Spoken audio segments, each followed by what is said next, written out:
Bonsoir à tous, je suis content de vous retrouver pour ce deuxième épisode de ma série de chroniques dédiées aux questions de femmes, aux questions liées notamment au patriarcat. Si vous avez raté le premier épisode qui parlait notamment de l'avortement et qui expliquait pourquoi un homme parle de ces questions, vous le retrouverez en podcast sur le SoundCloud de Radio Méga.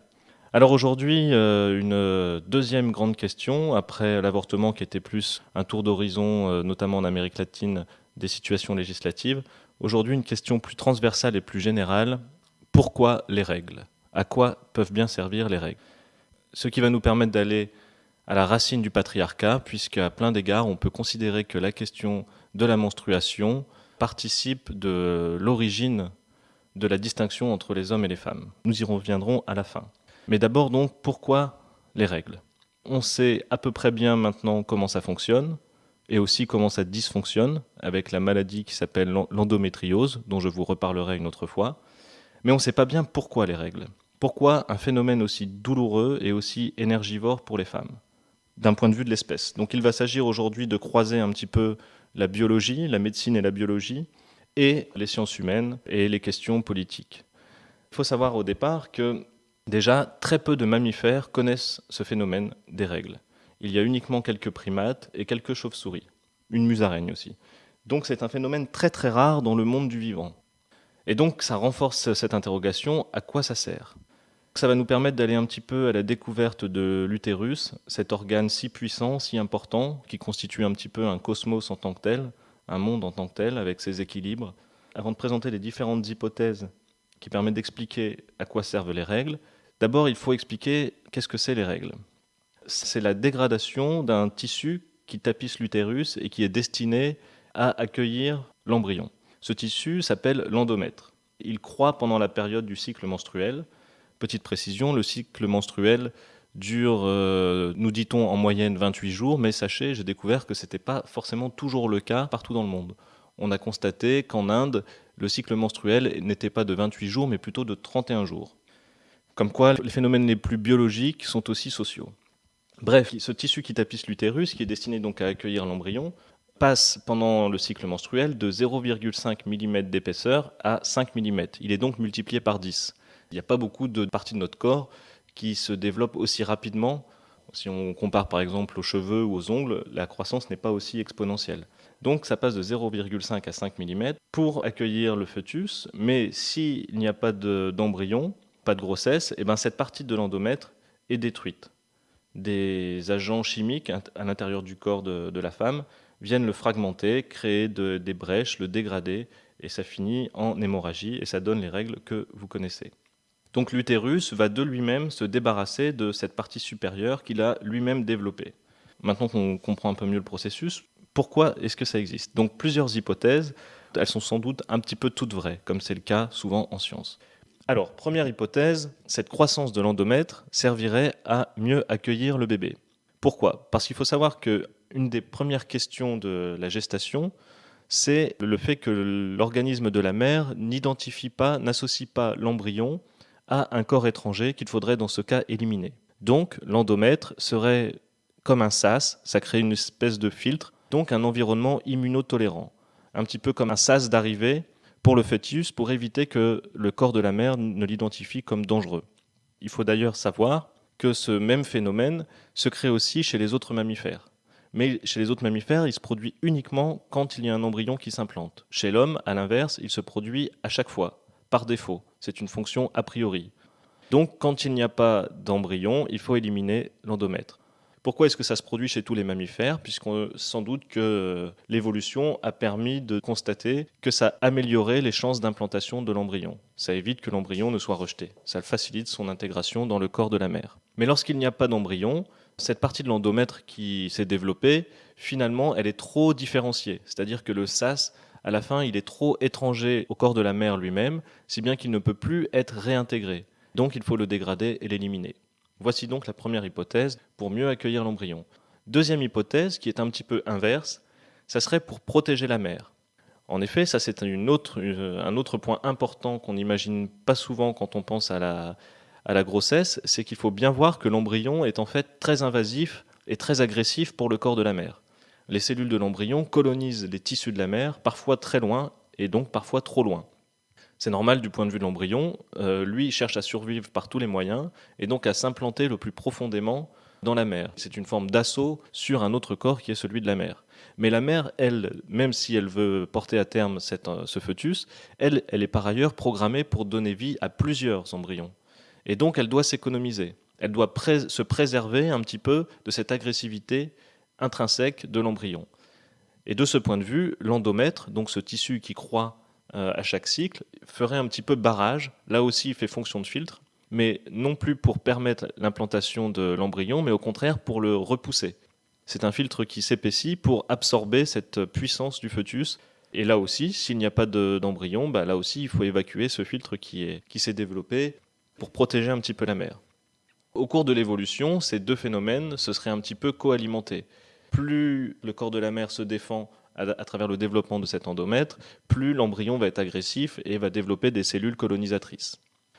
Enfin, troisième hypothèse, il s'agirait non plus donc de protéger l'un ou l'autre, mais plutôt de sélectionner, un moyen de sélection qu'aurait trouvé notre espèce, car à cause de cet endomètre, c'est plus difficile pour les embryons de s'implanter. Donc, ça permet de les trier, ça permet d'évaluer la qualité des embryons, en ne permettant qu'aux embryons sains de s'implanter. Ça évite ainsi la perte d'énergie que représente une fausse couche. Les chercheurs ont observé que les embryons qui ont un nombre de chromosomes impair, par exemple, s'implantent moins bien dans l'endomètre. Par ailleurs, les femmes chez qui le processus de différenciation de l'endomètre, chez qui ce processus n'est pas optimal, sont certes plus fertiles, c'est plus facile pour les embryons de s'implanter, par contre, elles sont beaucoup plus sujettes aux fausses couches. Cet endomètre serait comme un détecteur spontané des anomalies génétiques. Alors les chercheurs continuent à travailler sur ces cellules de l'endomètre et sur leurs interactions avec l'embryon pour savoir si c'est pour l'accueillir ou si c'est pour s'en protéger. C'est certainement un peu les deux à la fois. C'est pour donc éviter un rejet par le corps de la mère, mais c'est aussi pour ne pas se faire envahir, pour ne pas se faire trop coloniser, ce qui pourrait porter préjudice à la mère et donc à l'espèce. Et c'est aussi, enfin, pour ne pas accueillir n'importe qui comme embryon. Enfin, il faut savoir que le coût et la souffrance que représentent les règles sont en fait très récents si on se reporte à l'échelle de notre espèce. Donc Homo sapiens, qui a environ 400 000 ans, il est probable qu'avant, que pendant très très très longtemps, au moins jusqu'au néolithique, et même sans doute jusque plus tard, les femmes passaient directement d'une grossesse à l'autre, parce qu'il y avait une très forte mortalité générale, et en particulier des bébés. Donc il faut s'imaginer qu'à l'époque, les règles n'étaient probablement qu'un pépin assez rare. Là, je viens de citer Caroline Loiseau, dont vous pouvez lire un très bon article dans le Science et Vie 279. Il faut savoir aussi que l'allaitement stoppe les règles. Et comme pendant longtemps l'allaitement était beaucoup plus courant et prolongé, la difficulté liée aux règles était sans doute beaucoup plus rare. Donc c'est intéressant de s'imaginer que pendant une énorme majorité de l'histoire de notre espèce, les règles étaient un phénomène très très rare.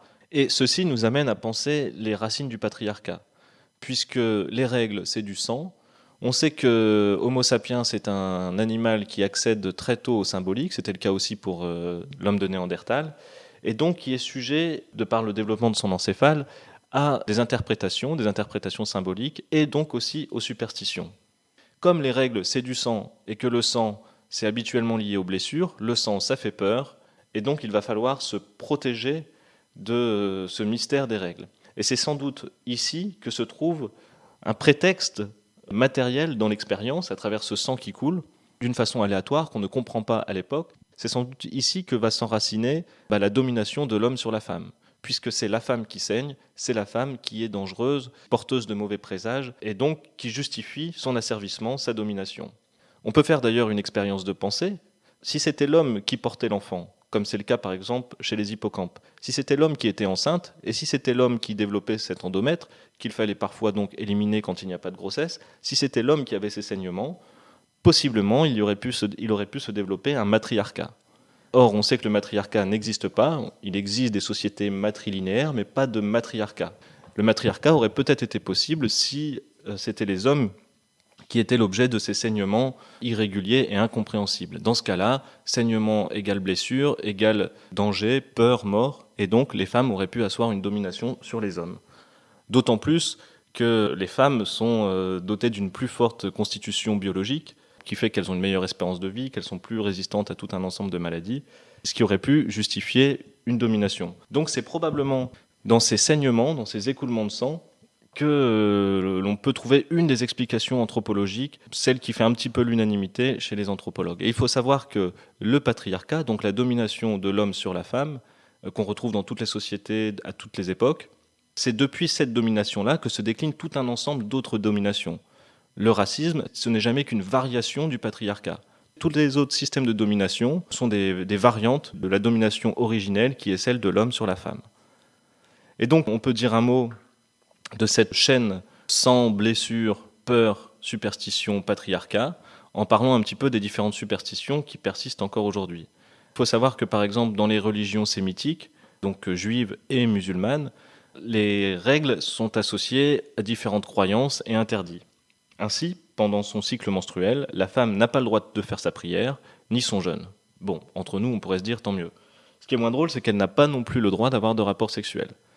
Et c'est l'occasion de rappeler d'ailleurs aux garçons qui nous écoutent que c'est tout à fait possible de faire l'amour avec une femme quand elle a ses règles, si tant est qu'elle en ait envie.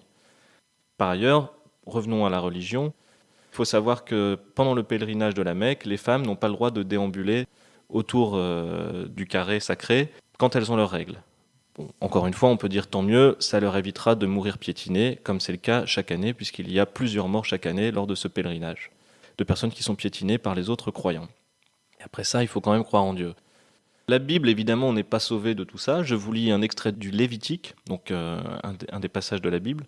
La femme qui aura un écoulement de sang restera 7 jours dans la souillure de ses règles. Encore une fois, notez le chiffre 7, toujours vénéré par les superstitieux en tout genre. Si quelqu'un la touche, il sera impur jusqu'au soir. Tout lit sur lequel elle se couchera pendant ses règles sera impur, et tout objet sur lequel elle s'assiera sera impur. Donc ça, c'est dans la Bible. Si quelqu'un touche un objet sur lequel elle s'est assise, donc une femme qui a ses règles, il lavera ses vêtements, se lavera dans l'eau et sera impur jusqu'au soir. S'il y a quelque chose sur le lit ou l'objet sur lequel elle s'est assise, celui qui y touchera sera impur, etc., etc. Ça continue pendant quelques pages.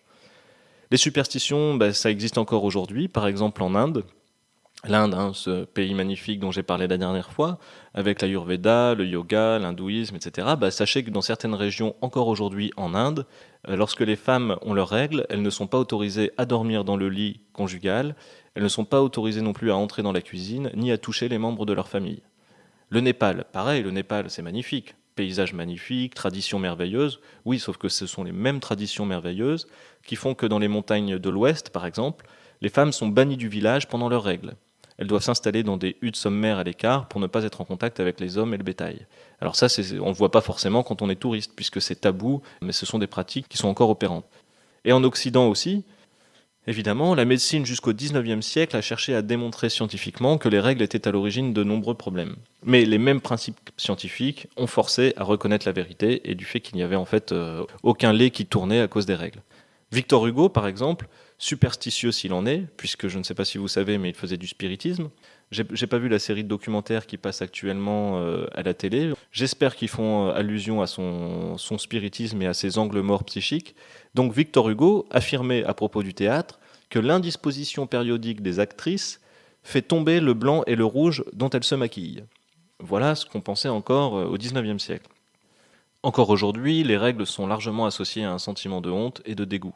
Et donc ça fait qu'il y a un défaut d'éducation des jeunes filles.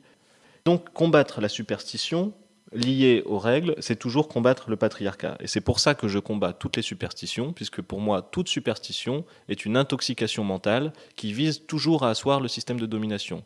Exactement comme on a dit que les règles pouvaient faire tourner le lait, pouvaient rendre malades les animaux, etc., pour renforcer le patriarcat, tout un système de superstition demeure aujourd'hui. Tout mensonge superstitieux vise en fait à maintenir une domination. Et méfions-nous, puisque l'époque actuelle, qui est un petit peu vide d'un point de vue métaphysique, vide de sens, pour le dire plus simplement, nous porte à croire en de nouvelles superstitions. Par exemple, à des liens entre la Lune et les cycles menstruels. Or, ça aussi, ça relève d'une superstition totalement fausse. Il n'y a aucun élément scientifique qui prouve que la Lune aurait un impact sur la menstruation d'une femme, tout comme il n'y a aucun élément scientifique qui prouve que les règles feraient tourner le lait.